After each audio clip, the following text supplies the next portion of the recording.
Pronto, começamos assim, lembrando do Setembro Amarelo, coisa que estava me passando despercebido. Até que uma pessoa viu um vídeo meu que eu postei esses dias e falou: Nossa, isso tem tudo a ver com Setembro Amarelo e tal. E eu nem tinha me tocado sobre isso. O Setembro Amarelo é aquele mês conhecido que se promove a valorização à vida. E ele é lembrado principalmente pelas pessoas que sofrem com depressão, com ansiedade, com angústias, com pânico, enfim, essas coisas que assolam a mente das pessoas, alteram o comportamento delas e desencadeiam um barato ali na sua linha de raciocínio, fazendo com que elas não vejam mais sentido e nem tenham vontade de continuarem existindo. E aí isso pode ocasionar momentos terríveis, até mesmo algo muito pior, né? Então, o Setembro Amarelo é uma campanha, na verdade, visando uma atenção maior para essas pessoas que sofrem desse mal. Mas eu nunca fui de ficar encabeçando essas coisas. Agora fico contente quando vejo que um conteúdo meu de repente pode ajudar o indivíduo nesse sentido, porque, claro, né? Quando eu vejo que, de repente ajudei essa pessoa, né? É óbvio que eu vou ficar muito feliz. Embora eu não faça nenhuma militância sobre essas coisas, e eu não faço militância mais sobre coisa nenhuma, né? Mas fico contente que ela exista a seu modo e fico contente quando pessoas são ajudadas, mesmo por mim, que não sou militante de nada. Fico contente de saber que fui útil em alguma coisa. E justamente sobre isso, eu fico me perguntando aonde está o Cristo, né? Onde está Jesus Cristo nessa coisa toda? Uau! É... Essas coisas da mente, elas mexem muito com a gente, principalmente porque eu, quando era mais novo, né? Eu sofri muito com depressão também, muita angústia também. A ansiedade, eu só fui perceber que eu tinha uma ansiedade agora depois de velho, mas talvez isso sempre esteve comigo. Eu é que focava muito na depressão, né? Talvez não tinha me atentado a isso. E veio uma vontade imensa da gente simplesmente largar tudo aqui, né? Simplesmente deixar de existir. Hoje eu estou tranquilo, hoje eu não penso mais nisso, porque eu até acho o seguinte, né? Se eu for embora, tem pessoas que vão se sentir muito confortáveis com isso. Então eu não quero dar esse gosto para essas pessoas. E outra coisa, a pessoa às vezes tenta essas medidas extremas e não consegue. Só que aí ela nunca é a mesma. Ela pode voltar como uma pessoa deficiente, né? Então ela pode ficar acamada, ela pode ficar dependente aí de alguém até para ir no banheiro para tomar um copo d'água. Isso é horrível, né? Isso é pior ainda do que ela tentou fazer, porque se ela conseguisse fazer o que ela queria, ela iria embora, né? Ok, mas não conseguiu e agora tá aí numa cama, tá aí sem conseguir se mover direito, tá aí dependendo de todo mundo. É horrível isso, né? Sendo que antes ela não era assim, né? Então é complicado, é bem complicado. E aí nessa linha eu tava falando com uma pessoa que tá tendo uns problemas muito sérios aí na vida dela, né? É um casamento, o tal do casamento, né? O casamento que acabou, mas não acabou, porque aí o casal não se larga, e aí tem a criança pequena, pequena, né? A criança já tem entendimento, mas enfim, criança é criança. Então já tem a criança que também acaba sofrendo com isso. E aí eu gosto quando a pessoa confia em mim para algumas coisas, mas eu reconheço que eu sou um péssimo amigo. Eu sou um péssimo amigo porque eu não sei ficar ouvindo sem falar nada, né? Porque já bastam os psicólogos que fazem isso, né? Eu vou pegar o dinheiro daquele otário, vou segurar ele aqui sessão por sessão sem falar nada, né? Deixa ele pensar no que ele está fazendo. Então eu não gosto dessa coisa. Já que a pessoa confiou em mim e está desabafando comigo, eu tenho que falar alguma coisa, né? E aí eu vou falando, um monte de... Acho que a pessoa se sente até pior depois, né? Porque não é o que a pessoa quer ouvir, né? É o que o meu coração pede para falar. E aí meu coração, às vezes, ele é bem cruel. Às vezes meu coração é meio sem noção. Então, é complicado. Eu tô rindo meio de nervoso, assim, né? Porque eu não consigo falar as palavrinhas certas que as pessoas gostam de ouvir. E eu fico pensando nessas coisas, né? Igual essa criança mesmo. Gente, eu me vejo nessa criança porque hoje era para eu estar na Flórida fazendo animações para Disney, Pixar, né? Tipo aquelas da Era do Gelo, né? Toy Story, essas coisas. Era para eu ser um desses caras, né? Criadores dessas coisas. Em determinado momento da minha vida, eu tive um grupo de empresários milionários que se interessaram por mim. Eu era muito novinho, né? E eles queriam investir em mim. Ah, eles eram bonzinhos e aí pegou você, pobretão, para investir no seu talento e tal, né? Não, na verdade, eles são de uma multinacional. Inclusive, na época, o nome forte deles era a Coca-Cola. Eles tinham uma fundação chamada Novo Mundo. Acho que era isso, Novo Mundo, uma coisa assim. E eles investiam nesses talentos porque eles tinham abatimento de impostos. Era uma coisa assim, né? Eu não sei agora explicar exatamente a questão. Mas não é porque eram maravilhosos e tal. Não, eles faziam isso, esse investimento na pessoa, porque ao mesmo tempo em que ele ajudava esse pessoal pobre, né, mas que tinha talento, eles tinham abatimento de impostos. Isso era que realmente interessava para uma empresa grande, né? Imagina a carga de impostos dessas multinacionais. Então, eu era um desses em que eles estavam investindo e tal. Só que a minha família, ela sempre teve muitos problemas, meus pais. E a gente, mesmo a gente olhando ali de fora, de certa forma a gente é afetado por isso, né? Nós que somos filhos. E eu tive a escolha torta, uma escolha minha, né? Torta, mas influenciado pelo pé de guerra em que eu vivia, de dispensar esse grupo, né? E aí eu não tive mais o investimento desse grupo, vida que segue, comecei a trabalhar como peão aí numa empresa de máquinas agrícolas e tal, e foi muito bom e tudo mais, mas enfim, vida que segue, né? A vida seguiu. E hoje estou aqui na miséria, né? Hoje estou aqui nessa casa, que eu amo muito, sou muito grato por essa casa, mas eu não sou cego, né? Hoje estou aqui nessa casa, uma vida miserável, e sendo que eu poderia estar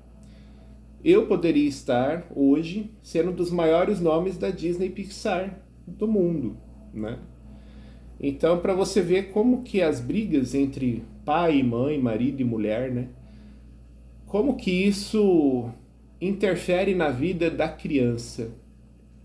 E aí uma escolha errada que a criança faz, achando que é só aquilo, que isso não vai ter impacto nenhum na vida dela futura, na verdade tem impacto na vida dela inteira. E eu sou a prova viva disso. Eu poderia estar muito bem, obrigado, estou aqui na miséria, tá? Não estou chorando, não estou me vitimizando, não, mas se eu posso usar um exemplo do impacto negativo que é causado na vida de uma criança quando os pais vivem esse conflito, se eu posso me colocar como exemplo disso, o exemplo vivo sobre isso, então eu tenho mais é que me colocar nesse exemplo, né? Melhor do que apontar o outro, né? Eu vivo isso. sabe? Então tá tudo certo. Eu espero só que essa criança, que ela não faça como eu, ela não fique com a mente tão influenciada pelo que está acontecendo com seus pais, a ponto dela fazer escolhas erradas, né? A ponto dela achar que, eu não preciso não me submeter a uma série de estudos, né, a uma série de capacitações. Eu não quero esse povo investindo em mim, eu não quero me dedicar a isso. Espero que ela não seja influenciada dessa forma, porque de repente é uma oportunidade de uma carreira brilhante que ela está jogando fora, né? E aí eu até sugeri para essa pessoa, né, falar, assim, buscar uma vibração, né, do universo, porque, assim, essa pessoa ela não é religiosa, né? Não é uma pessoa que fala de religião, não é uma pessoa que fala de Jesus Cristo ou de nenhuma outra vertente ali, espiritualista, ocultista, nada. Essa pessoa ela é totalmente prática. Ela acredita em Deus, mas ela é totalmente assim, pé no chão. A realidade, o que é? A realidade é um monte de responsabilidade que a gente tem e a gente vai, então, vivendo de acordo com essas responsabilidades. É isso que a pessoa pensa e é isso que ela faz. Não é uma pessoa que um dia para rezar, para fazer uma oração, ou para conhecer mais sobre algo lá no cosmos, ou na espiritualidade, na alma, não sei o que, na energia da ratazana, bababá, bababá. Não é uma pessoa que presta atenção nessas coisas, tá? É uma pessoa pura e simplesmente prática sobre a vida no dia a dia. Meu dia tá assim, tenho X coisas para fazer e vou fazer isso aqui e pronto, acabou. Né? Então, quando eu sugeri que ele elevasse um pouco seu pensamento, né, a Deus, pedisse maior proteção espiritual e tal, foi uma sugestão bem feliz, na verdade, da minha parte. E eu reconheço isso, mas é porque eu estava acostumado a fazer isso, né? Eu estava acostumado a rezar meu terço mariano, eu estava acostumado a querer saber sobre magia, né? Eu estudei um pouquinho sobre a magia do caos, cheguei a aplicar algumas coisas. Então, eu também estudei um pouquinho sobre o luciferianismo, né? Só para saber, assim, do que se trata, né? Nada muito profundo, não. Então, eu fui estudando algumas coisas para ter um conhecimento ali sobre isso.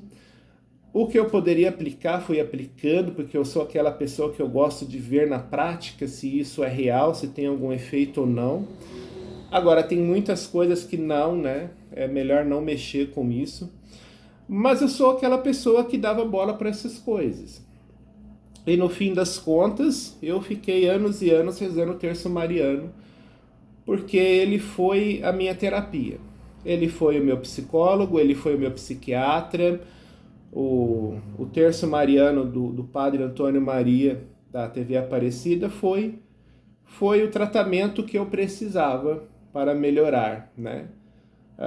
Melhorar a minha cabecinha, minha alma. Então, durante vários anos foi assim. Hoje, eu tentei fazer com que isso continuasse e não continuou. Não tá rolando, né? Eu não sei se isso é uma fase ou se nunca mais vai rolar esse tipo de coisa, né? Pode ser que eu nunca mais me dedique ao terço mariano, né? É uma hipótese, tá? É uma hipótese. Porque eu gostava de rezar junto, rezava em voz alta, montava ali um altarzinho com as águas a serem abençoadas. Tinha meu companheiro que rezava comigo também, me fazia companhia, ele também gostava muito de rezar. Então era uma coisa que eu gostava e me ajudou, sabe? Mudou a minha alma, a minha cabeça, que estava tão atormentada. Mas quando você tenta continuar e as coisas meio que te levam a não continuar, você também não pode se estressar com isso, né? Você tem que procurar, acima de tudo, viver em paz. Então, hoje eu procuro viver em paz. Eu gostaria muito, apesar de já ter conhecido essa coisa da magia do caos, a sigilação, os servidores, tem até umas coisinhas ali que eu não recomendo não. E também ter conhecido coisas de Umbanda, coisas de Kardec. Eu já fui mórmon, fiz missão lá no sul. Então, apesar de já ter passado por alguns caminhos, eu gostaria muito de acreditar que Jesus Cristo está comigo, sabe? Gostaria muito. Porque Jesus Cristo hoje é símbolo do amor, do perdão, e tudo muito incondicional. É o que eu vejo. Acho que essa pregação toda incondicional, usando Jesus, ela é um equívoco, tá? Não é assim. Tanto que Maria Madalena, que é o exemplo mais usado sobre isso, está nítido quando Jesus falou para ela, não peques mais, né? Mas parece que as pessoas se esquecem dessa parte, não peques mais, ou seja, não é incondicional. A pessoa tem que estar arrependida de verdade a ponto dela não continuar pecando, né? Então, eu acho um erro as pessoas atribuírem Jesus Cristo a uma coisa incondicional. Não importa se você roube, se você trafique drogas, se você destrói a vida de pessoas, de famílias inteiras, comercializando essa droga. Não importa que você se prostitua, que você passa doença para os outros com essa prostituição. Não importa. Jesus vai te amar. Jesus perdoa você, igual aquele assassino daquela atriz famosa, né, da Daniela. Aí o cara terminou como pastor, né? Virou pastor. Jesus me salvou. Ou será mesmo que fazendo o que ele fez com aquela atriz, que eu lembro até hoje o dia que aconteceu isso, né? A população surpresa, todo mundo comentando nas ruas, parecia até um feriado, né? Parecia que aqui foi um choque nas pessoas, o assassinato da Daniela. Tá vendo? Foi até impactante para mim agora isso, relembrar aquela época. E aí o cara simplesmente fala que Jesus está com ele, que agora ele é pastor, não sei. Deus me livre desse pastor.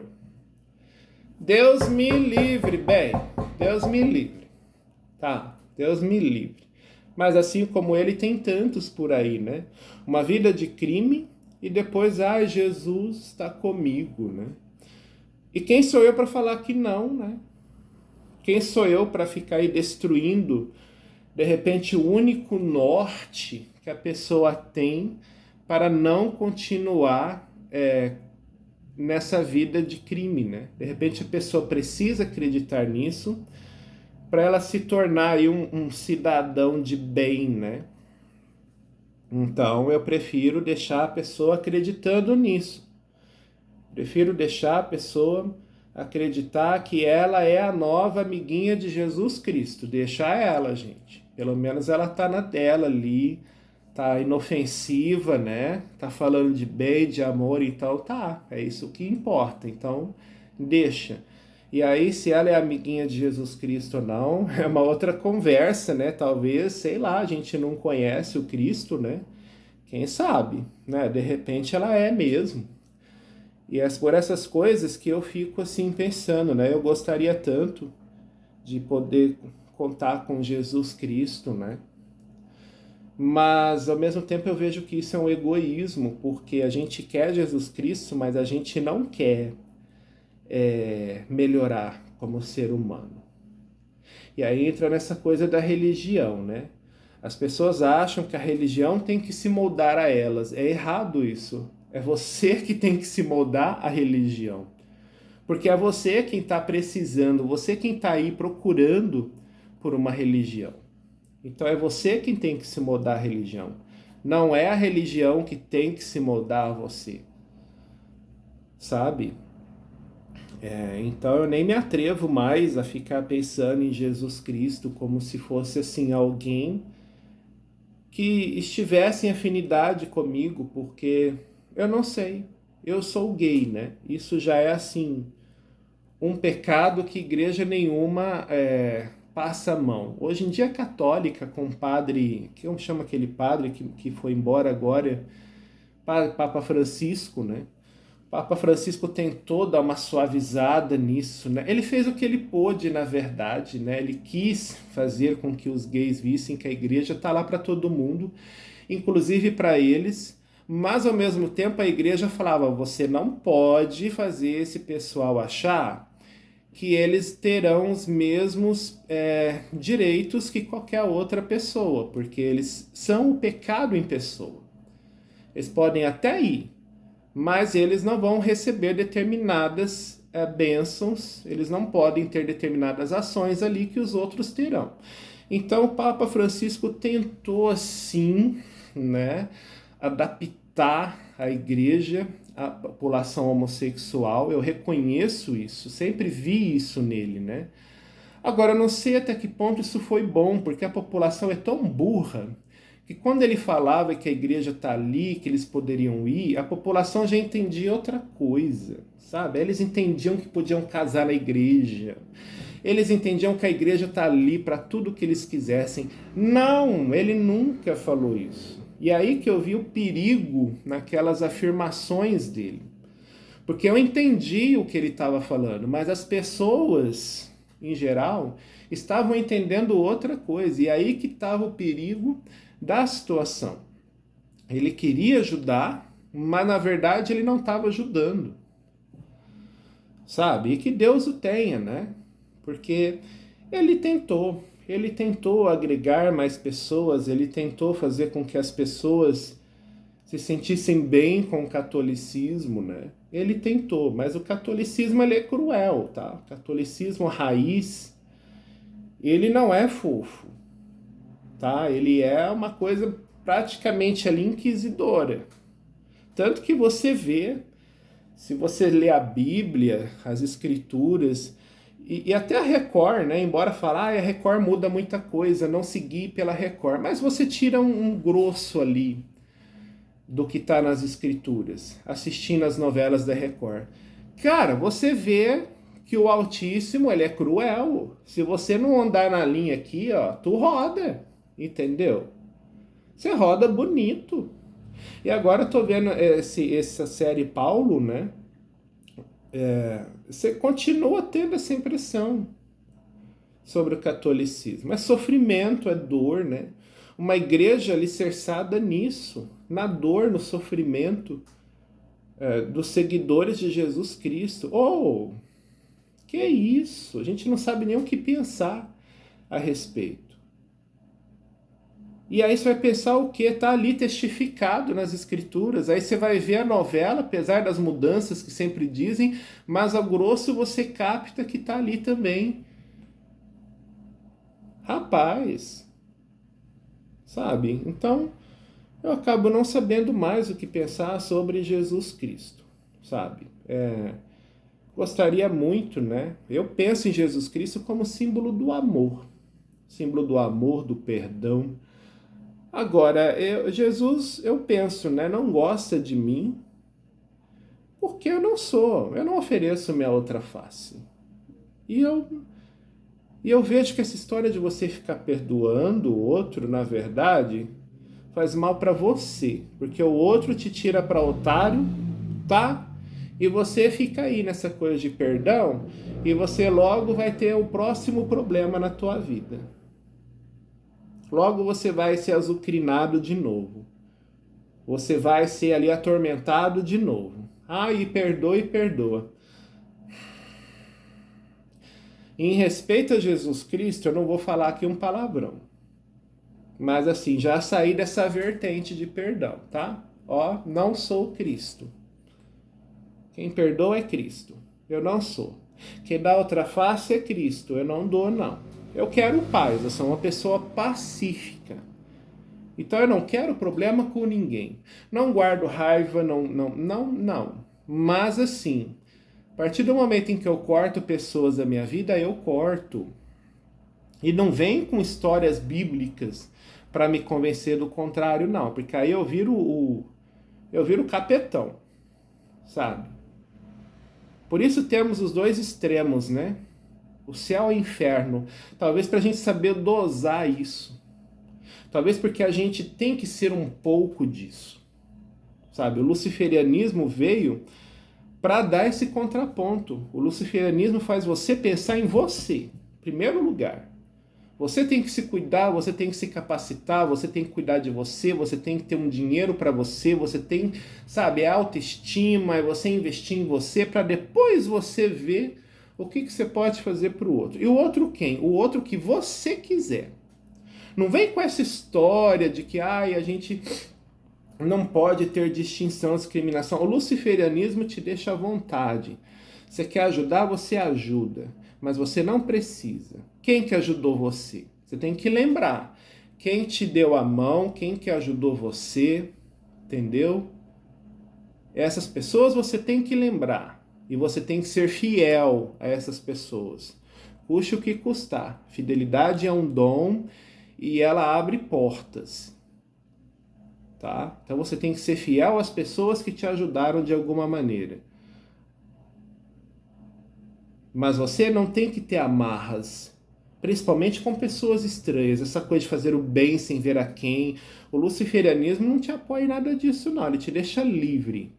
Livre para você fazer o que você quiser. As suas escolhas. Só que você tem que arcar com elas. Você vai arcar com cada coisinha que você escolhe. Mas a vida já não é assim. Aí a pessoa vai falar, ai, tá vendo, luciferianismo? Mas a nossa vida é assim, cara. A gente vive com as escolhas que a gente faz. Não acontece nenhuma mágica do catolicismo aqui para transformar nossas vidas. Você está com uma dívida, não vem nenhum anjinho do céu pagar sua dívida, não. Você continua com a sua dívida e não paga a dívida para você ver. Dependendo aí se for de um agiota, tu vai lá aí tu vai ver Jesus, tá? Aí tu vai ver Jesus. Então, tudo isso é muito complicado, sabe? Que coisa, né? Uma pessoa que gostava de conhecer as religiões, se dedicava, né? Fui mórmon, me dediquei muito na época que eu fiquei na igreja. Gosto do espiritismo, gosto, né? É presente. Gosto do catolicismo, acho lindo o catolicismo, mas uma pessoa assim como eu, de repente não se vê mais compromissado com nada. Não quero mais saber de nada, porque nada está para mim. É aquela coisa que eu ia falar aqui, né? Nada se adequa a mim. Mas é errado eu falar isso. Nada se adequa a mim. Como se eu quisesse que Cristo se adequasse à minha vida. Não, eu é que tenho que me adequar a Jesus Cristo. Eu é que tenho que adequar a minha vida ao que a religião pede. Você que está aí na religião, fique ciente disso. Não é a religião que tem que se adequar a você. É você, alecrim dourado, que nasceu no campo sem ser semeado, você que tem que se adequar à religião. Fique ciente disso. Eu não consigo e eu não quero. Principalmente isso. Talvez eu até consigo, mas eu não quero. Então eu acho que eu não tenho direito de pensar em Jesus Cristo como amigo, não tenho direito de pensar em boas vibrações, eu não tenho direito de pensar em nada. Eu só penso o seguinte, a crença em Deus existe. O Deus, né, que é uma coisa abstrata, uma força que existe, responsável pela minha existência aqui, tá? É impossível a gente entender o que é Deus, mas Deus está aí, porque estamos aqui dia após dia. Deus está em nós todos, sabe? Em tudo. Então é impossível não crer em Deus. Agora, daí aí por essas religiosidades todas é uma outra história, né? Então eu me vejo como um ser de Deus, como como tudo nesse planeta, né? Como tudo nesse universo, talvez. É isso, sabe? É isso que eu gostaria de colocar aqui para vocês, né? Eu não sei o que vocês pensam sobre tudo isso que eu coloquei. E não adianta ficar falando coisas para que eu me sinta, eu devo pertencer de novo ao catolicismo, eu devo buscar de novo por algo sagrado. Não, não perca seu tempo colocando nada disso, tá? Porque a minha busca eu fiz quando eu quis, vivi as coisas que eu vivi, aprendi com elas e hoje eu não quero mais. O futuro, não sei. O futuro a gente não sabe, né? Mas hoje eu não quero mais. É isso que eu gostaria de colocar aqui. Espero que essa criança não seja afetada, né, pelos problemas do casal e que ela tenha um futuro brilhante na vida dela. Espero que Deus proteja essa criança. Pronto, né? Espero que Deus, essa força abstrata que aí está, mas poderosíssima, né, proteja essa criança e dê para ela aí um futuro brilhante. E esse casal que se entenda, né? Eu gosto muito da pessoa que eu converso e que eles se entendam, que eles resolvam, na verdade, essa situação. Resolver a situação é o que é prioritário. Resolver com bom entendimento, para que ambos vivam em paz, para que ambos vivam com alegria, com satisfação, né? Gostando ali de ter as suas vidas. É isso, tá bom? Um abraço para todo mundo e até o nosso próximo vídeo.